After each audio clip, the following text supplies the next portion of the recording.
Welcome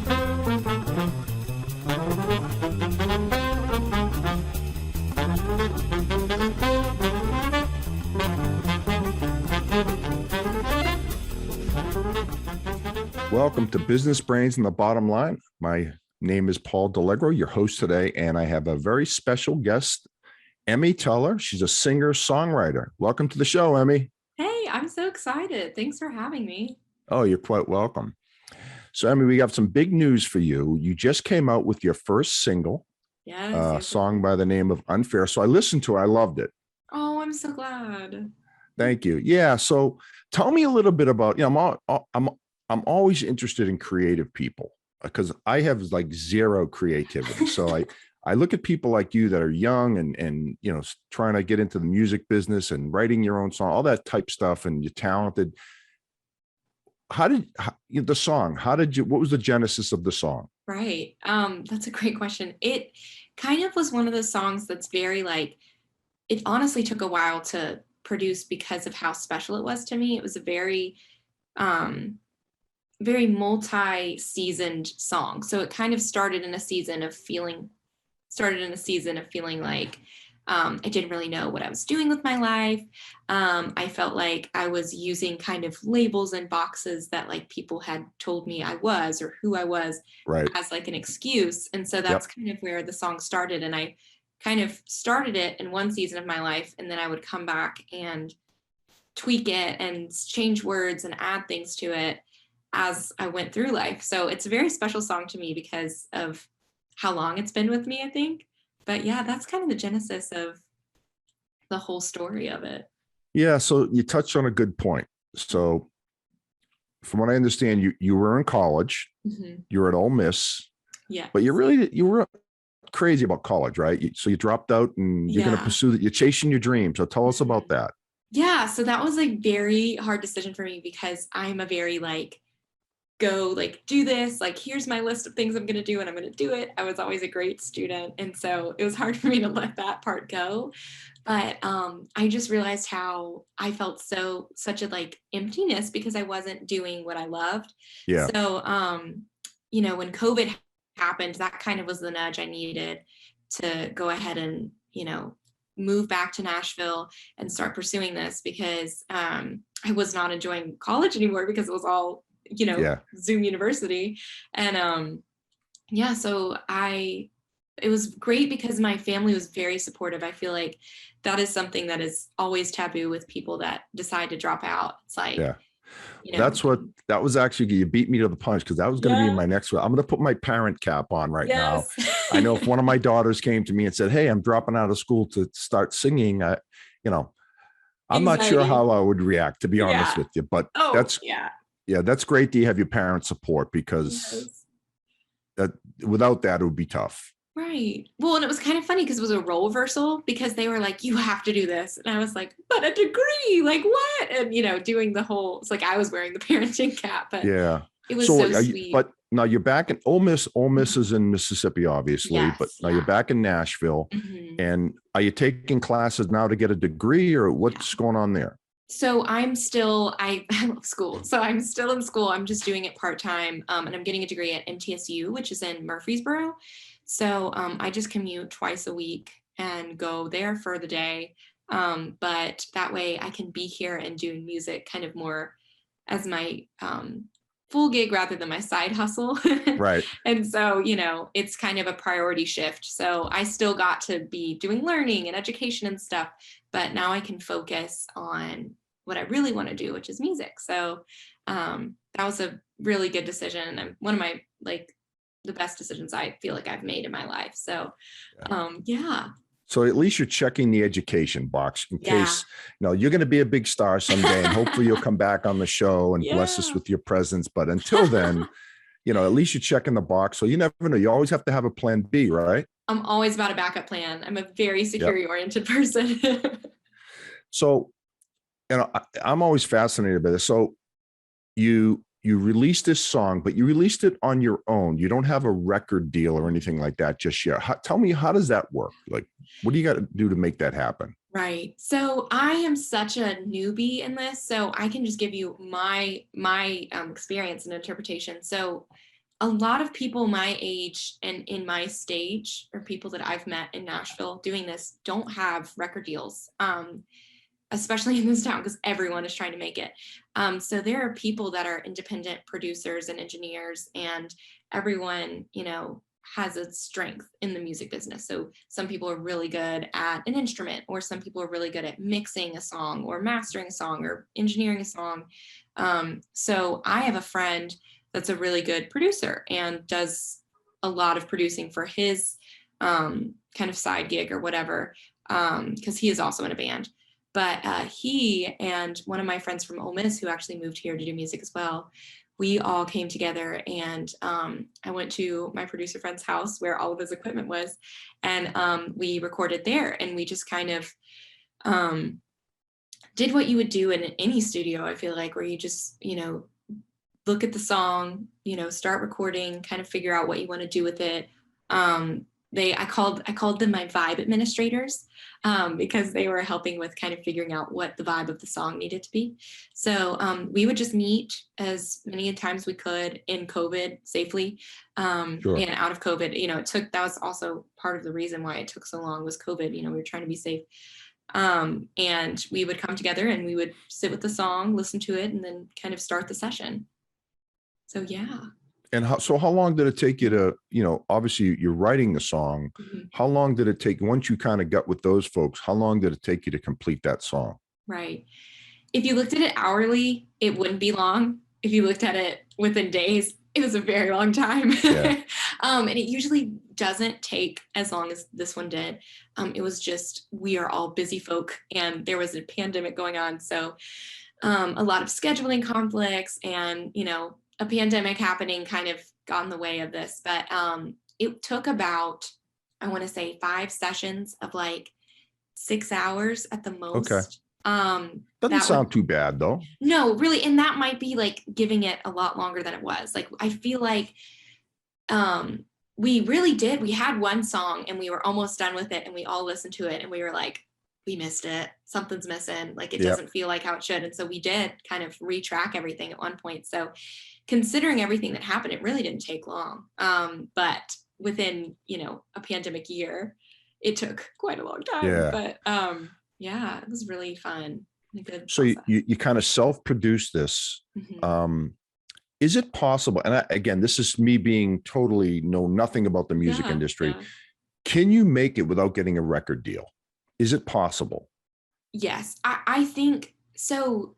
Record deals are so weird, and I even don't know much about the ins and outs of music business. Again, I'm quite new, but I do know of a lot of people that have a good following. I think it just depends on like what you define as making it. If you define like making it as a Grammy, like that's pretty rare for you to not have a record deal.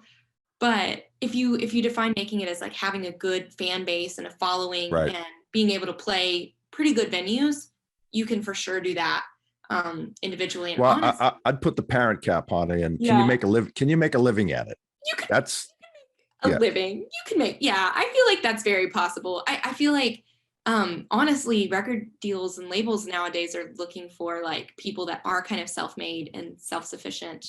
From what I've seen, that so that they can just kind of keep going with that fan base, right, and that following they already have. So a lot of times people will make it to a certain extent and then get signed.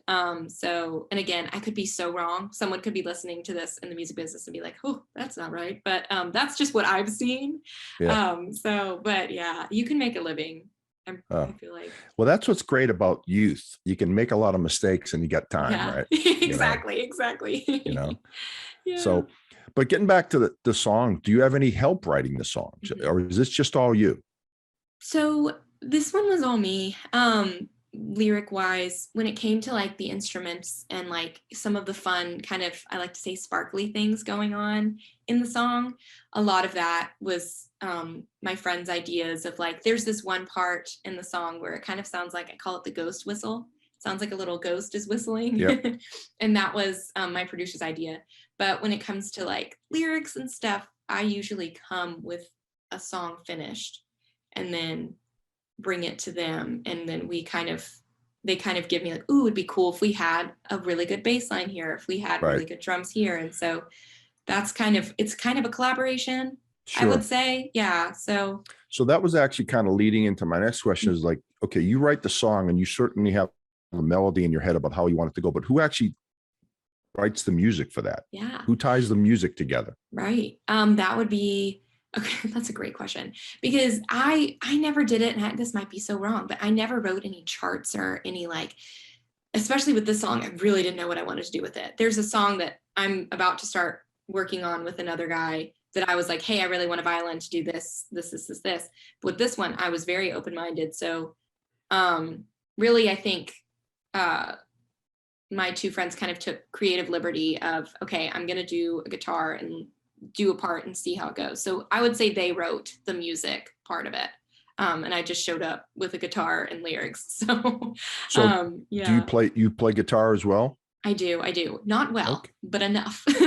Yeah, enough to fake it, right? Enough to fake it. Yeah. That's that's kind of the way of the world sometimes. You do enough to fake it and get by, right? Exactly. Yeah. So how many, I'm assuming you've written some other songs. What's the status of all that? Yeah, so I've written a plethora of songs. I've been doing this since high school and just now starting to kind of try to do it as a career. So there's lots in the old repertoire, but I'm about to work on 3 songs with one of my family friends when I was little is a producer now, and he loves to do sound engineering. So we're getting together at the end of this month and working on 3 songs together. And so it's kind of funny because like all 3 of them are from different years and stages of my life. So it's going to be fun because they kind of are cohesive. So we'll be working on that at the end of this month. And hopefully those will be out soon. Nice. Well, congrats. Good luck with that. Thank you. So Emmy, I'm trying to think of things through the business side of things. So obviously funding this yourself is not cheap. So are you in the process of talking to some of these record labels to see if you can strike a deal? Because that's going to accelerate your career. If you get some financial backing, I would assume, right? Oh my goodness, yes. It's so nice because they then can provide the financial for marketing, for equipment, like basically everything. And so, it's not coming directly out of your pocket necessarily. So yeah, it's not cheap doing it independently, I can tell you that. So I am hoping to be meeting with people. I know I'm like getting coffee. A lot of the music business, from what I've been told, is networking and just talking with who you can, talking with, people that have been there that can give you good advice. So I definitely have some sweet mentors that have been talking me through this on how to get found, get noticed or whatever. And, I'm getting coffee with someone who manages one of my friend's dads this next week just to talk about some steps I can take. Because as fun as it is to be independent, because you kind of have a freedom of schedule and, you kind of being in the driver's seat. Sure. It's not cheap. So and it's harder to get seen because you don't have the kind of financial backing, as you were saying, to pay for what would help you get seen. So it just kind of is about talking to people, knowing the right people, which is kind of hard, easy to do in this town if you just kind of put yourself out there. So it's got to make the effort, right? Just writing a song and sitting in your house all day is not going to get it out there. You got to go shake some hands, knock on doors, got to network your rear end off. Right. Like in any business, you've got one product right now and it's you. Exactly. Right? Yeah. You have, that's something I've had to be told so many times because I am such a,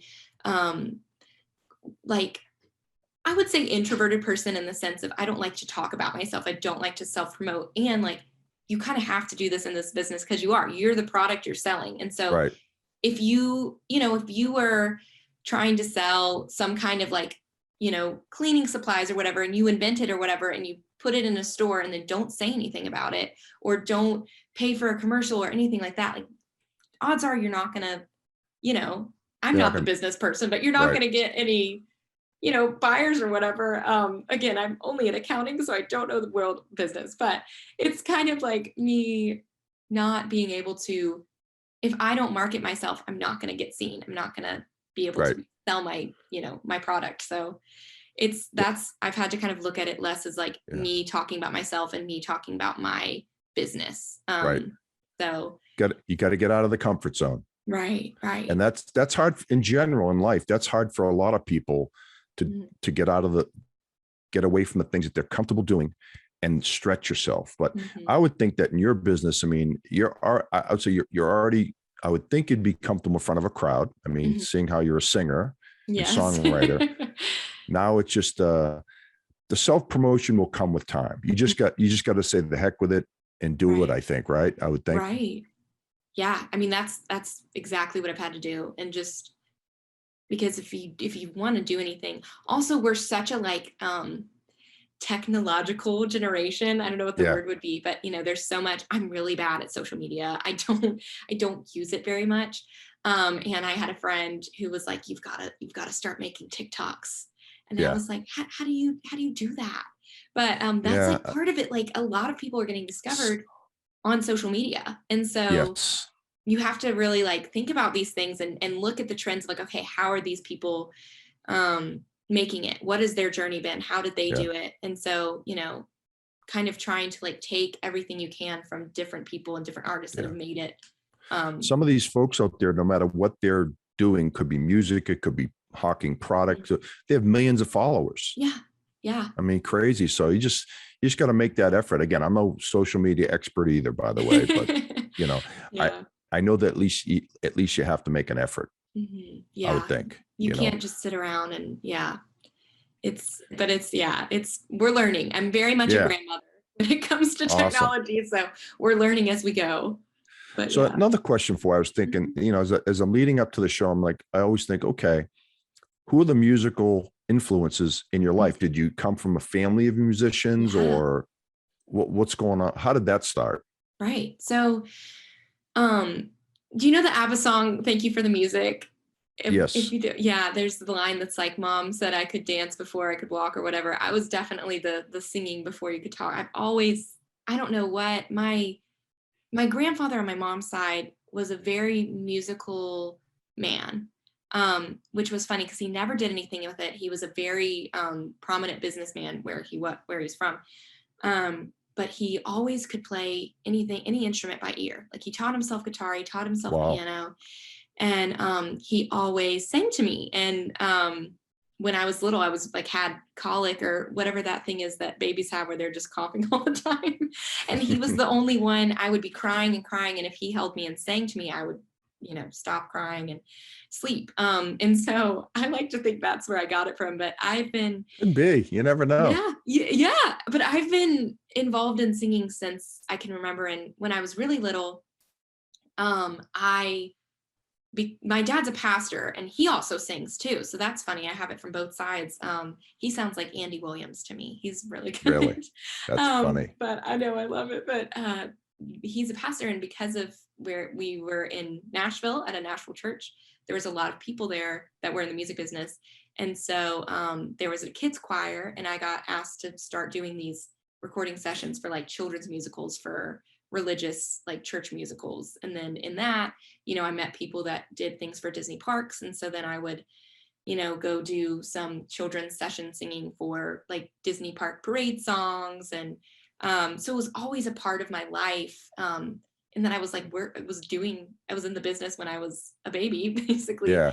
And so in that's kind of when I realized like, this is what I want to do. Like, I feel the happiest when I am doing these recordings. And I remember like being in school, knowing that night I was going to go do a recording session, and I just couldn't. It was like I was going to Disney World. Like I was so excited, and we would get the demo CD to listen to, and I would just get so like, it was like Christmas every time. So that's kind of when I started realizing like, okay, this is my when I grow up, well, something, you got me some people go through their whole life never knowing what they want to do with their life. The joke, my age is, when I don't know what I'm going to do when I grow up, you figured it out at a young age. I commend you for that. Thank you. And it takes a lot of guts to chase your dream. And you do have a plan B though. So as a parent, I'm like, okay, she's got her head on straight, Yeah. But, so I do have another question for you. You said your dad was a pastor. So is there any Christian music in the works for you, or no? There's not. Yeah, that is not. Okay. That's something I've never been, I don't know, passionate about or needed in my life. I don't find myself writing songs with that lens over it. Yeah, to the churchgoer chagrin, but you know, I don't know, it's just not kind of my style. I feel like it's not really who I am as an artist. As kind of cheesy as that sounds, Yeah. but I just But no, never... you are what you are, right? I mean, right. that's it. Yeah. And I'm very thankful for having the background of, you know, growing up in the church and everything. I'm just not gonna sing about it. Yeah. But you know, I'm very thankful for the church and the Lord and all that stuff. It's just something that I've never really been great at writing about, wanting to write about, or kind of having that style. But yeah, there are some great artists right now though that are Christian artists, like insane. I have a friend I used to do singing with. We went to the singing academy together. Riley Clemens. If y'all are into Christian music, look her up. She is so good. She's got some really great poppy fun songs out there. So yeah, it's a good time. So now, are you looking to put a like a band together too? Because how does this work? I mean, is it just you know, when you write songs, you get different groups of people to do all the, you know, band work, or are you just gonna kind of be a solo artist? Ideally, I would have my staples. Like I would love to have one drummer that I always have, or one, you know, that is something I actually was thinking about this weekend. Just thinking about doing shows soon, you know, like once live music is like back in full swing, which I feel like we're really almost there. I would want to have just like a band that is always with me. Right now I'm very individual and independent in the sense that, you know, I was talking about this with my friend who's also doing music yesterday. Everyone is catching up from all the stuff that they had to postpone because of COVID. Right. So it's so hard to get like a regular schedule with anyone, because everyone is still trying to do these jobs or these shows that they were supposed to do a year ago. So right now, I don't really see myself having a staple band, but that is the goal, to have people that are just mine. Your crew. My squad. Yeah. So, that's right. Yeah. Your peeps. My peeps. So, Emme, this leads me to the next question for you. If someone wants to find your song, where can they go listen to it? Right. So I'm out on all streaming sites / apps. So my personal preference is Spotify, because I love to make playlists. But Apple Music, Spotify, because I'm new, you'll probably have to look up both my name and the name of the song. But my artist name, you would just type Emme, which is EMME. And then the song is called Unfair. So you can just look that up on, you know, YouTube, Spotify, Apple Music, all of the things. I don't really know of other streaming things, but yeah, you can download it on iTunes, all the things. Cool. Yeah, well, I do the same with this podcast. I'm in all the streaming apps, so it's it makes it a lot of fun. But how are the downloads been coming so far? It's been good. I've gotten a good, again, I'm new to this. I found out yesterday that I have a good amount of streams for how you know, the short amount of time it's been out. Apparently I have a good amount of streams it's been out for almost a week now. Tomorrow it'll be a week. And I think I have like 1,500 streams right now, which isn't great, but it's apparently really good for how. Yeah, that's great for a week. Right. So I'm excited about that. So it's been going great. What's fun about Spotify, they have like this app for your artists, and you can see like how many playlists you've been added to, like what demographic is listening to you, where in the world they're listening to you. So it's been really fun to see. There's a lot of people that put me on their playlist, which is so sweet and awesome. And all the places that people have been listening. So that's been so fun to see, like, oh, look, someone in, you know, Ireland's listening to my song right now. That's pretty cool. But yeah. So you know how like a lot of entertainers are known by like one name. I think that's going to be you. You're going to be Emme, right? Yeah. There's going to be Madonna. There's going to be Emme. See, I didn't even think about that. When I decided to just go by Emmy, I just thought it's cool. It's a palindrome, and it looks cool. And that's my mom keeps calling me Cher or Madonna or things. It's Right. like a lot of artists, have just gone by their first name or one name. It's funny. You've made it when you get famous just by your first name, by right? Your first name, yeah. Hopefully I'm setting myself up for success with that. Yeah. I think so. I mean, you got a great voice. You got great attitude. And, I think I don't see any reason why you won't be a success as long as the creative juices keep flowing, right? Yes. Lord willing, let's keep it going. Yes. That's so sweet. Thank you. Well, any last kind of thoughts you want to share with your audience out there or the people listening? Yeah. Well, I guess just it's nice to meet you guys, and please keep following along on my little artist journey, and hopefully I'll have some new stuff out for you guys, and I hope you enjoy anything I put out, and have a good day.